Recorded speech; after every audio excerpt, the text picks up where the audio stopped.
Hello everyone, I'm Joe McFarland with TV Cogeco, and I welcome all of you to the north shore of Lake Erie on this beautiful July day. We are here to, once again this year, tee up one of the great festivals that happens every year at this time here in Essex County, specifically here in the Sun Parlour capital of Canada, Leamington, Ontario. And we're, of course, talking about the big Leamington Tomato Festival. We're back here at the beautiful Seacliff Park talking about Leamington Tomato Festival, year number 30. And as you heard Dave Campbell say in our first segment, what an outstanding success last year's car show was.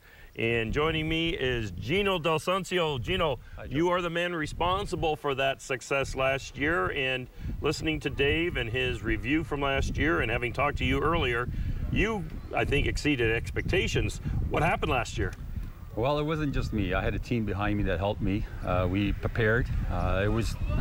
We had more cars than we expected. We had, I think, 100 more than we expected, but it was good. We had the room, and this year we have more room, and we're expecting more this year. So it's an event that's building on popularity. Exactly. I mean, the word gets out. We're expecting, like I said, maybe 300-400 cars this year, and wow. People found out about the car show, and everybody's excited about it coming this year. So yeah, we're ready to go. Now what is the date of the car show? It's on the 18th. I think Dave said the 17th, right? It's August 18th. Yeah, okay. And it starts from 8 a.m. Yep. And it goes till 5. And where is it at? Same place as last year, the Roman Club soccer field. Mm-hmm. And we have lots of room, and yeah, we're gonna have a lot of fun. So now you're anticipating even more participation this year, and I think you've increased, there's a grand prize this year, is there? Yes, we've increased the classes. We have more classes, more trophies, yeah. And we have a grand prize at the very end for all the participants. It's worth about $500. Canadian Tire of Leamington donated a really nice prize. That's so everybody will stick around to the very end. Yeah. And yeah. When you talk about the various classes, what are we looking at in these vehicles? What identifies the classes? Well, we're looking at the quality. Yeah. We're looking at the paint, the interior, what kind of shape it's in, you know, how it was restored or if it's original, just overall quality. I mean, the quality of cars we get are so pristine, it's hard to judge. Yeah. I mean, I wish we had a trophy for every car, you know, because we get some nice quality cars out there. Of course, being Essex County and so close to Windsor, across the river from Detroit, this whole region is the Motor City. Exactly. And so there is a natural love and affiliation for cars, right? I know a lot of Leamingtonians, a lot of Essex County people out here go into the city and work in the big 3 plants, right? Right. So that helps explain the love of cars. But where is your love of older cars come from, Gino? Well, personally, when I was a little kid, yeah. My mom used to work at a farm, and she used to take me with her. And there was an old car in this bush. It was a 1955 Chevy. And I would spend all day in that car, and I dreamt about someday owning a car like that. And it never left me. Yeah. And when I was a teenager, I was lucky enough to find a 1955 Chevy, and I restored it all myself. And spending so much time with it, I fell in love with it. And I fell in love with the people who own cars like that, and the music, and just nostalgic. I mean, it's just, I can't explain it. If you don't have an old car like that, a classic, you probably wouldn't know what I'm talking about. You're absolutely right. And when you're standing in the presence of something old, it brings you right back to the time. For example, if you're standing next to something that was built in 1967, you realize that's the last time the Maple Leafs won the Stanley Cup. That's a long time. But truly, the cars, they're not built today like they were yesterday. No, they sure aren't. Back then, chrome was chrome. Yeah. Steel was steel. Now you have a lot of plastic in cars, and it just doesn't last as long. And I think the uniqueness of the shape back then, too, you don't see them anymore. They're very unique, and I just love seeing them on the road. Yeah. I love them seeing other car shows and just driving them. I mean, it's the feeling you get is unbelievable. For me, anyways, I still have the love for it, and I always will. And that's why we like to put this car show on, because we like to see these cars to come out and other people to enjoy them, because sometimes all you can see them is drive them on the road. But when they're together at a car show, people can walk up close to them, take a real good close-up what they look like, and maybe dream about someday owning a car like that. Yeah.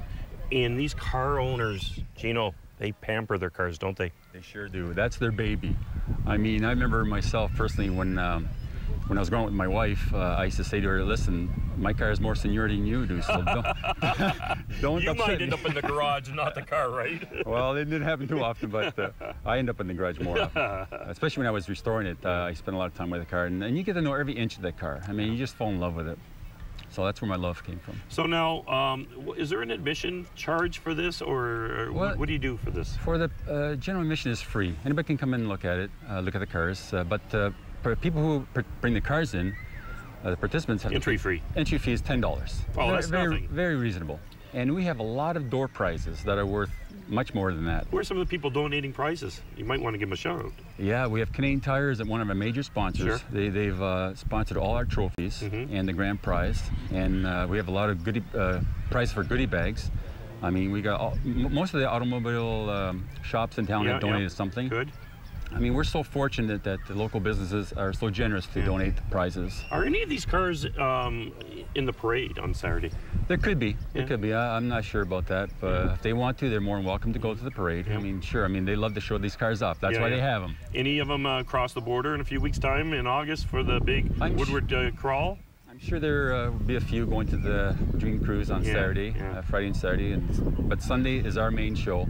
And we're expecting cars from all over Ontario and hopefully from the States this year. And what's the oldest car you've seen? Now, you've been at the helm for 2 years overseeing this, but you've been part of the car show for much longer. What's the oldest car you've seen in your time? I think it has to be 1927 Ford Model T. I mean, and beautiful. Oh, boy. I mean, there's nothing compares. We've been to two major world wars since that car was built. Exactly. Yeah, some of these cars, as long as they're being taken care of, TLC, Tender Loving Care, and somebody's taking care of them, they'll last forever. Yeah.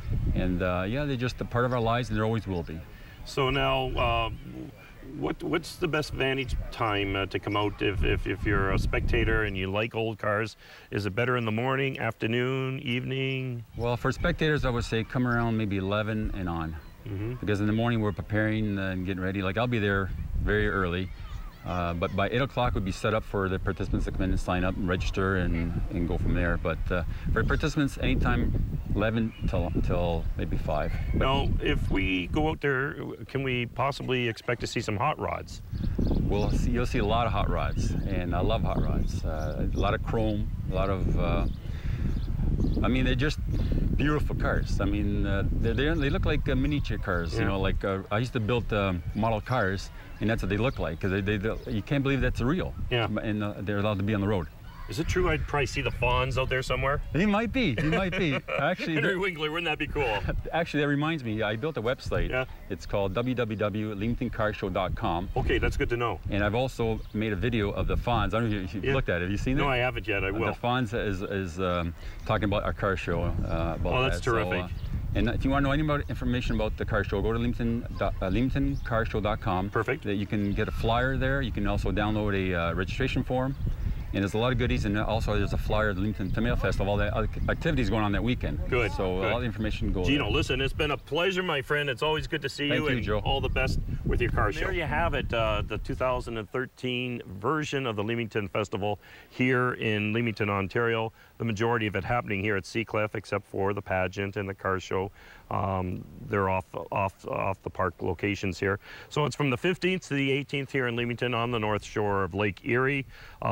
And if you want more information, there's a website there called the Leamington Tomato Festival, either .com or .ca. Either one of those will take you to that website, Leamington Festival, LeamingtonTomatoFestival.com or .ca. So listen, come on out and see Stewie and all your friends here in Leamington that are part of the festival each year. This is Joe McFarland saying we've had a great time out here in Seacliff. Hope to see you at the Leamington Tomato Festival.